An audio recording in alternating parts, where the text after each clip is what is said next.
Cette stratégie d'Emmanuel Macron, est-ce que c'est très cynique? Est-ce que c'est du Mitterrand 86, une cohabitation pour empêcher Marine Le Pen d'accéder au pouvoir en 27? C'est bien au-delà. C'est, si vous voulez, quelque chose que l'on retrouve très souvent chez Emmanuel Macron qui disait, voilà, il faut prendre son risque. Alors lui, le prend vraiment, parce que c'est un risque politique majeur. Il pouvait faire autre chose. Il n'a pas fait cela. Il a choisi, en effet, cette stratégie à haut risque, qui peut déboucher de manière improbable sur un retour d'un Macron qui serait le patron du camp RN. Vous croyez que Mélenchon a envie de lui rendre ce service? Vous croyez même que les socialistes ont envie de lui rendre ce service? Que les Verts ont envie de lui rendre ce service? Mais bien sûr que non. Étant donné cette tripolarisation, ça ne se passera pas comme ça. On ne peut pas mettre 3 dans 2. Vous voyez, bon. Donc, ça ne se passera pas comme ça. Et il peut y avoir aussi un chaos qui sera dû au fait que le Rassemblement national peut bien s'en sortir aux législatives, mais est-ce qu'il aura la majorité absolue? C'est pas sûr du tout. Renaissance, la dernière fois, n'a pas eu la majorité absolue. Et donc, on aura un Rassemblement national en majorité relative qui sera dans les mêmes difficultés que Renaissance aujourd'hui pour accoucher d'une majorité. Donc là, on aura une France, il faut même penser au pays, on aura une France qui sera dans une situation de blocage, parce que je vous rappelle que quand on a dissous, on ne peut pas dissoudre pendant 1 an. Donc il n'y aura plus, c'est à ne pas faire, heureusement d'ailleurs, des dissolutions à répétition, donc on ne pourra pas dissoudre pendant 1 an. Donc on peut aller vers une France qui connaisse déjà, vous voyez qu'au plan économique et financier, on commence à connaître de réelles difficultés, mais si on ajoute à ces difficultés économiques et financières des difficultés politiques, là, c'est l'ensemble du pays qui peut le payer. J'avais une question. Si, dans l'hypothèse où Jordan Bardella gagne le soir des législatives, est-ce que la théorie de la malédiction de Matignon, est-ce que, en gros, Macron va dire, bon, ben voilà, vous les gouvernez, est-ce que vous êtes capable de gouverner? Est-ce que ça va marcher? Est-ce que c'est congruent? Oui, ça a ses limites, parce que il y a beaucoup d'anciens premiers ministres qui sont devenus d'excellents présidents de la République. Regardez Pompidou, au moment où De Gaulle démissionne, et on pourrait comme ça multiplier les exemples. Donc, on ne se grille pas forcément à Matignon. Surtout que là, si vous voulez, le RN va acquérir, s'il est habile, ce qui lui manque tout de même, la culture de gouvernement. Il sera au gouvernement. Vous aurez des ministres, Peut-être que dans quelques semaines, nous aurons des ministres de l'économie, de l'éducation, de l'enseignement supérieur. Ça va leur faire bizarre d'ailleurs, qui seront des ministres RN. Eh bien, ils auront acquis, et ne faisons pas cette insulte au Rassemblement national. Ils n'ont pas que des bras cassés. Il y en a, comme dans tous les partis d'ailleurs, mais voilà. Donc, ils auront les moyens de faire leurs preuves sur la gouvernementabilité et d'ajouter une pierre à l'édifice. Ça, c'est un véritable risque. Pascal Joannin, pardon. Alors, d'autres pays, pardon. Allez-y, Caroline. Pascal Joannin.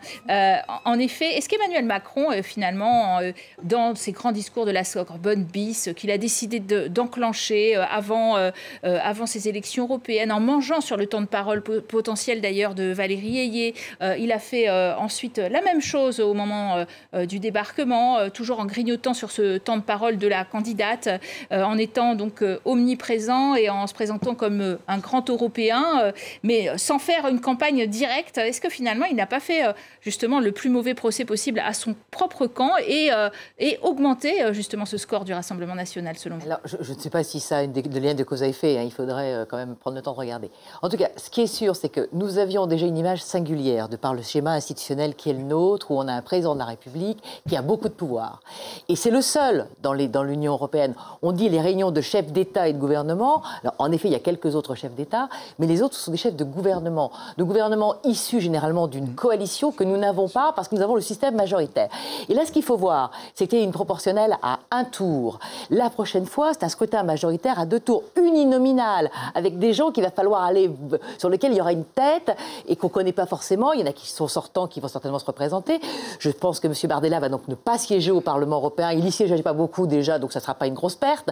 Il va siéger certainement, il va vouloir siéger à l'Assemblée nationale, comme beaucoup de gens qui pensent que le le Parlement national a plus de pouvoir que le Parlement européen, ce qui, à mon avis, est une erreur, parce qu'au Parlement européen, il y a des choses qui se font et qui ont besoin d'être faites, et où on a en effet une influence, je le répète, ce soir, avec le résultat des élections européennes, où cette influence française au Parlement européen va encore diminuer. On va donc en effet avoir des parlements où il va y avoir des grandes délégations allemandes, des grandes délégations espagnoles dans les principaux groupes, même les Polonais, et on va avoir en effet des Français qui vont siéger dans des groupes qui seront à la marge de cette grande coalition, puisque c'est ça, le gouvernement... Donc ils obtiennent peu de la majorité, peu de facilité pour s'exprimer. Ils n'ont pas d'influence, finalement. Ils auront peu d'influence, donc en effet, on a... Pas de vice-présidence, voilà. Et donc on va encore se singulariser. Donc, si vous voulez, la France qui n'est pas toujours comprise quand on va à Bruxelles, parce qu'en effet, voilà, il y a le schéma institutionnel qui est le nôtre. Hein, il y avait les Anglais aussi qui en avaient un autre un peu particulier, mais ils nous ont quittés. Et donc, l'incompréhension ce soir, c'est qu'en effet, les résultats au Parlement européen ne sont pas du tout ceux de la France, et on va avoir donc une stabilité certainement de la majorité qui est sortante, avec en effet le PPE qui va revendiquer très vraisemblablement la tête de la présidence de la Commission, parce qu'il est largement en tête du scrutin et on ne peut pas le dénier. Et puis en effet, cette conséquence politique, alors interne, mais qui va certainement en effet faire beaucoup jaser à Bruxelles et à Strasbourg, parce qu'en effet, ça va être un peu... Alors le tremblement de terre politique, il n'est pas au Parlement européen et en Europe ce soir, il est à Paris. Vous savez, la France est le grand pays européen, parmi les grands pays en Europe, qui a le rôle le plus faible au Parlement européen. Hein. En effet, là, nous allons avoir l'essentiel des députés dans des groupes qui resteront périphériques, et dans les groupes centraux, Renew, le PPE, et à un moindre degré le PSE. Mais que pèsent les socialistes français par rapport aux sociodémocrates allemands? Vous voyez, pas grand-chose. Hein. Donc les Français seront mais complètement marginalisés. Nous sommes le seul grand pays dans ce cas-là. Les Allemands, croyez-moi, au Parlement européen de Strasbourg, c'est quelque chose absolument dans tous les groupes principaux, et en particulier au PPE et au PSE. Là, nous sommes, une fois de plus, dans une stratégie. On peut tenir de grands discours, vous voyez, sur l'Union européenne, le futur de l'Union européenne, mais ensuite, quand il s'agit de passer aux actes et de suivre, nous sommes d'une incroyable faiblesse. Et dernier point. D'ailleurs, si on...